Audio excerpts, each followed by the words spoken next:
This is the Wealthy Wednesday Show with your host, Lucy McMonagle, a money manifestor, coach, and public speaker who's on a mission to helping you create more wealth in your life and business. This show will inspire and empower you with various topics and has expert guests. Let's welcome your host, Lucy McMonagle. Welcome to the Wealthy Wednesday Show. This is your host, Lucy McMonagle. I'm an abundance breakthrough success coach, and I empower entrepreneurs to create more abundance, more wealth, and more happiness in their life. Today, we have a very special guest on the Wealthy Wednesday Show. Her name is Alexia Anastasio, and she is a filmmaker and dream funding coach. She has produced 8 independent featured films. She believes in magic, passion, dedication, and creativity, and also encourages it in her coaching sessions that she provides. So she also is a very special dream funding coach. And she has helped to generate over $500,000 between herself, students, and her clients that she has consulted.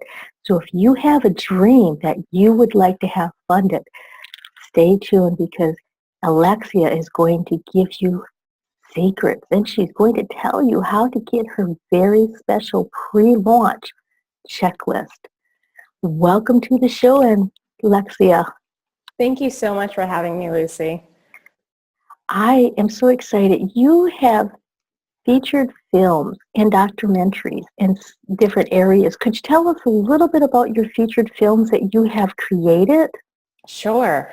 So the biggest film that I've done is a documentary about an Oscar-nominated animator named Bill Plympton, and that is called Adventures in Plymptoons. I've played over 40 film festivals with that film. It's gotten distribution. It has been on Hulu, Netflix, Amazon, Vimeo, worldwide, and just I've gotten awards. So because of that film, and it really got me out there. But the main thing it's steps, and it's an honor to play a film festival and get the recognition for your work, and it's a really great kind of validation. Wow. That is so incredible. And how did you go from filming, when you're still a filmmaker, to being a dream funding coach? And could you tell us what kind of dreams have you helped your clients fund? Yeah, sure. It happened really naturally, actually. So for that film, Adventures in Plymptoons, I was working on it for about 2 years, and a lot of people were asking, like, hey, when is that film going to be done? I'm like, I know, it's my first one that I'm directing. And my friends, specifically one friend, did a crowdfunding campaign and raised some money on Kickstarter. And back then, this was 2010, you needed a special invite to be invited to join the platform. So I donated to her campaign, and she gave me, you only got 3 invites, so she gave me one of her invites. And I put together a pitch video, put together my rewards, and I launched, and I specifically launched at a convention, which was San Diego Comic-Con. Now, that's a pretty big convention. It was perfect for my audience, so we had a really good running start. But at that time, it was an 88-day campaign, which is way longer than any campaign should be, especially when people at that time still didn't even know what crowdfunding was. So not only did I have the task to raise $10,000 to finish my film, but I also had the task to tell other people what Kickstarter was and how they were not going to get charged. This is a pledge unless I got my entire goal of $10,000. So like 3/4 of the way through, I did not know if I was going to get my goal. And I kind of had that kind of moment where I was crying and breaking plates, literally, like a Lifetime movie. But I turned it all around when I stopped, I took a break, and I made I entered a music video contest, and I won. I dressed up like a cow. And so I found out that funny videos, me dressing up like a cow, like brought up my morale, basically. Mm-hmm. But people liked funny videos and people would vote for me. So they're like, wait a minute, what is Alexia doing? She's making a feature film. This is the first one. And we know her as a filmmaker, you know, making short films and doing events and festivals, but now she's making her own feature film. So it was a big deal. And then I was able to get the last run, get my goal of $10,000 on my first, you know, Kickstarter campaign. Mm-hmm. And then because of that, and people knew I was sharing my goal, people knew I had this film that I wanted to finish. Some people said, hey, you should apply to this grant. And so I'm like, oh, okay. And so I did, and I got that grant, and that was for $6,500. So because, you know, there's not all just like the money in the campaign that you're winning, but it's also the press that you're gaining, the market awareness. I was launching my entire business at the same time, and the grant was another validation that, oh, this movie should be out there. And that was Tribeca Film Institute was also a great validation, like that's on my DVD box, which I have an official distributor, so that helped. Wow. And then, so the transition to becoming a dream funding coach, yes. People kept asking me, how did you do that? And then I did that again with my next film. And then again with the one after that, my next, you know, the following feature. So people were just like, how? I'm like, oh. And when I was thinking, I took a course about becoming a coach. They said, what are people asking you about? And I'm like, well, they're kind of asking me about crowdfunding. It's kind of like breathing for me. I could do it with my eyes closed now. I mean, you're always changing, of course, but that's what marketing is. That's what being a business owner is about. But specifically crowdfunding, it's a very special. People need to believe in you as like you're a family member now. So yeah, so then I put together my first course. I helped other people on their campaigns. I helped them with their copy, all sorts of things, with their videos. And then I'm like, well, I guess that's what I'm going to coach about right now. Uh-huh. Yeah, and that's a lot of times that's how our soul purpose leads us to things is you have individuals that will start asking you and say, how did you do that? I need to do that. And then eventually it just starts expanding and evolving from there. So can you tell us about some of the things that you have helped your clients to crowdfund for? Has it all been films, or is there other things that you can crowdfund for? Yeah, it's mostly been films. I'm going to say about 85 to 90%, but I've also helped nonprofits and theater. I've also theater. Yeah, most of them have been film projects because I am a filmmaker. I tend to attract more filmmakers and creatives, but all of the tactics can be used by anybody, but I specifically specialize in creative projects. Fabulous. So creative projects could be like a radio show, or they could be content, yes. Content and things that you're bringing out into the world. It doesn't necessarily mean that it has to be for filmmaking. And you can also raise funds for starting a nonprofit or to actually start doing strategic philanthropies with your own shows and with your own programs. Mm-hmm. Absolutely. Fabulous. Could you tell us a little bit about how you were able to help generate nearly $500,000 between yourself, your students, and your clients? Is there some kind of steps that you can give our audience, something that they can start with? Sure, absolutely. So the first thing you need to start with is like your intention. Like, is money the biggest intention for crowdfunding, or is it to just get the awareness of what you're doing out there, marketing, press possibly, or even proof of concept? So you figure out if like is it $100 that you need? Is it $1,000? Is it $100,000? It's because it's easier to obviously crowdfund a small amount of money in steps.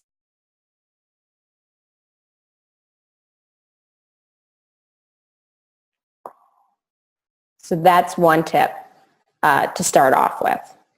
And then the second, another step would be like picking which platform. Are you going to pick a all or nothing platform like a Kickstarter, or a platform that is ongoing or flex, they call it flex funding, where you'll get every donation that is donated to you. So a patreon.com or Indiegogo or GoFundMe. Sometimes that's better for people. People have their, and other times it's better to go with a Kickstarter because they wouldn't be able to do their project unless they had $100,000, because it means hiring a celebrity, let's say, and you can't hire a celebrity unless you go SAG, and then you have union, other people. So like for a specific level of their project, like depending on what it is, it's going to be silly to have only a quarter of the budget. You won't be able to fulfill it for your backers. So determining like which platform is best for you. And there's no right platform. It's only the right platform for you. So for a radio show, let's say, I would suggest, or a web series, I would suggest Patreon, because it's an ongoing support. You're going to be making season after season. You're not stopping anytime soon. And if you are, you're going to tell your backers, and then you're going to stop the funding.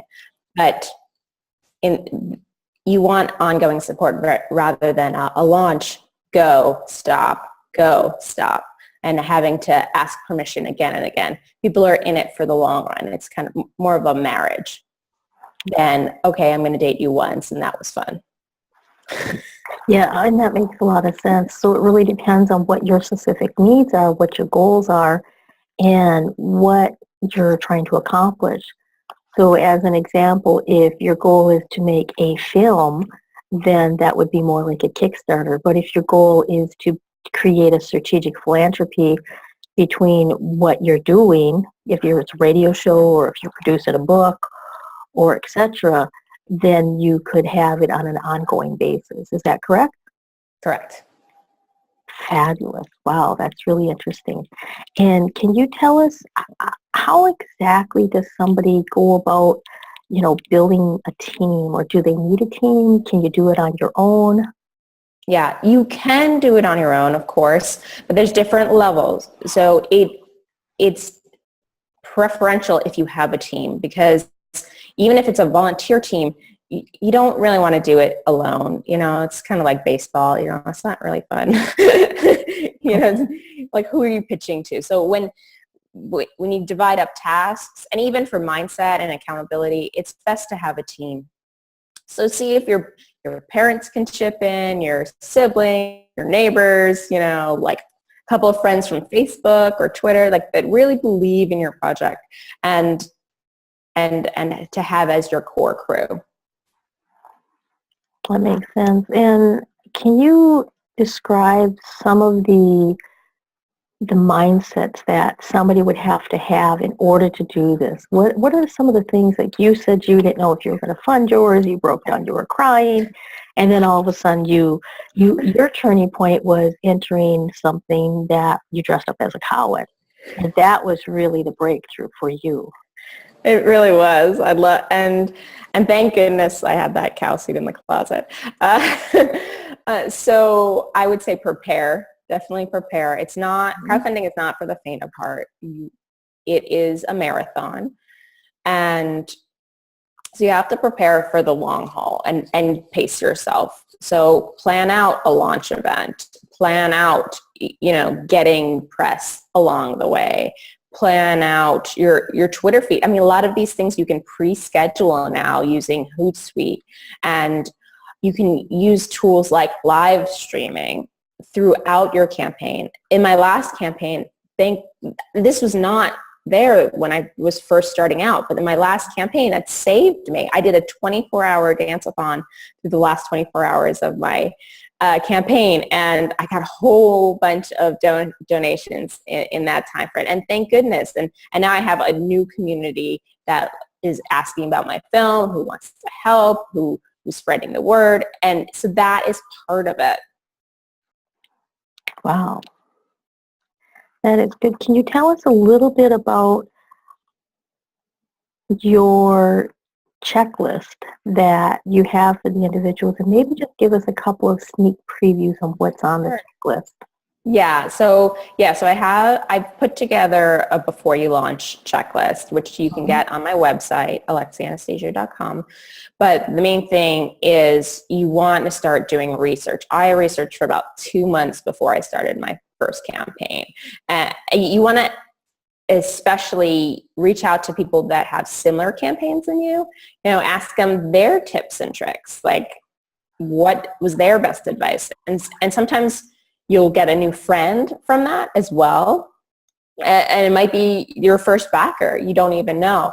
Or it might be somebody who says, like, you know what, the reason why I was successful was because I was very personal with my marketing. I made phone calls and I, did very personal emails. And that's what converted people from my friends to donating to my campaign. So you'll get different ideas and things that you didn't think of, that you're like, oh, I would have never thought of getting national campaign was worthy, but you are worthy. and I've gotten that, and it's great.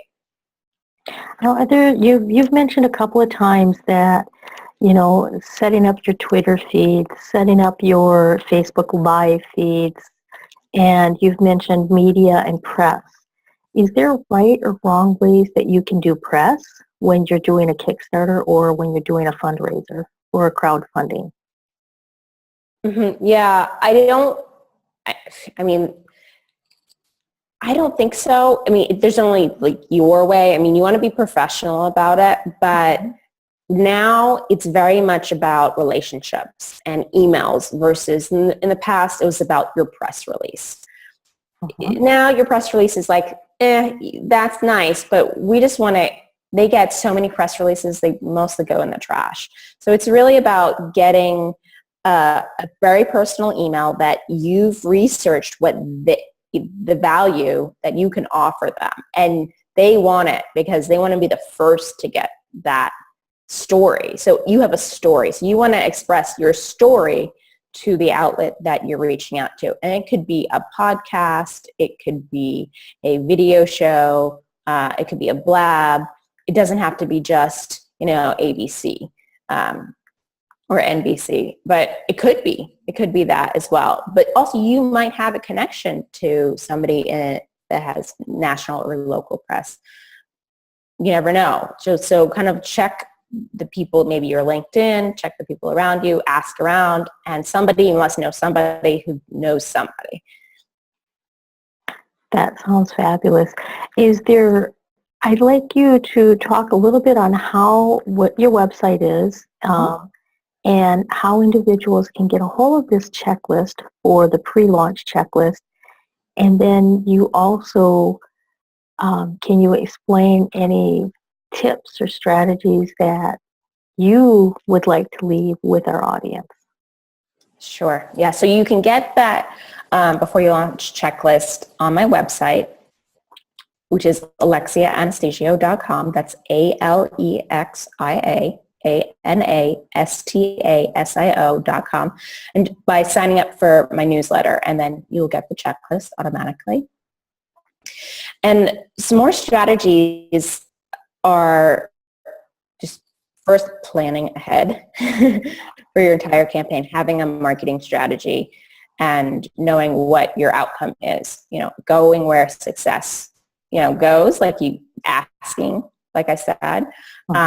And then also, like, because it's a marathon, like plan your breaks. I meditate twice a day for 20 minutes. I practice transcendental meditation, but there's all sorts of things where you can plan. I love baths. I love taking walks. I love dance breaks, things like that.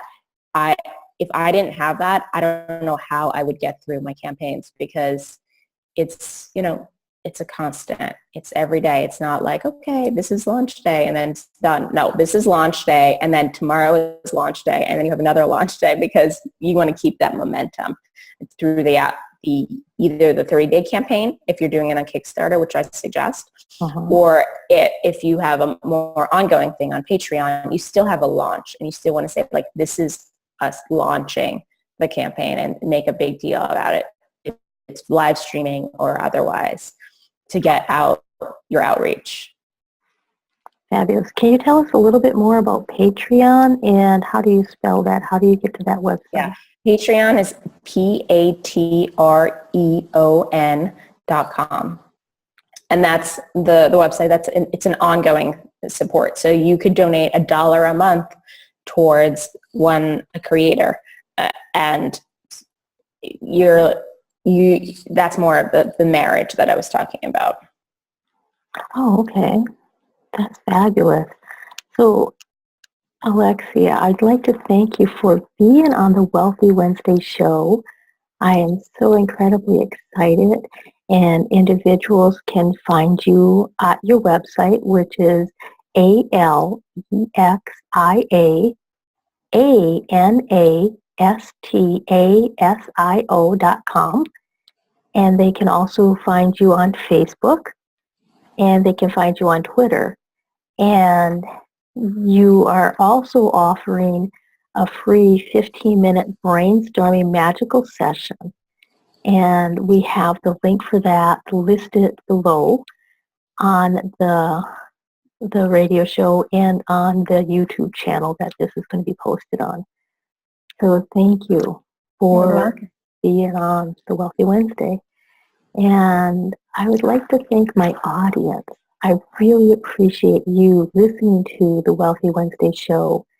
And I would like you to go to my Facebook page at facebook.com/Wealthy Wednesday Radio and like our Facebook page.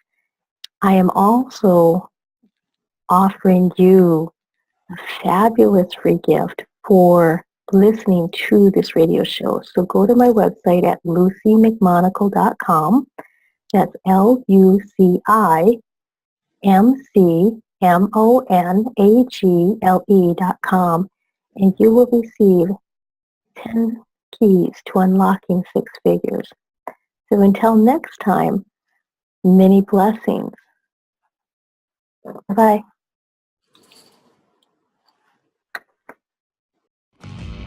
Thanks for listening to the Wealthy Wednesday show with Lucy McMonagle. That's on every Wednesday.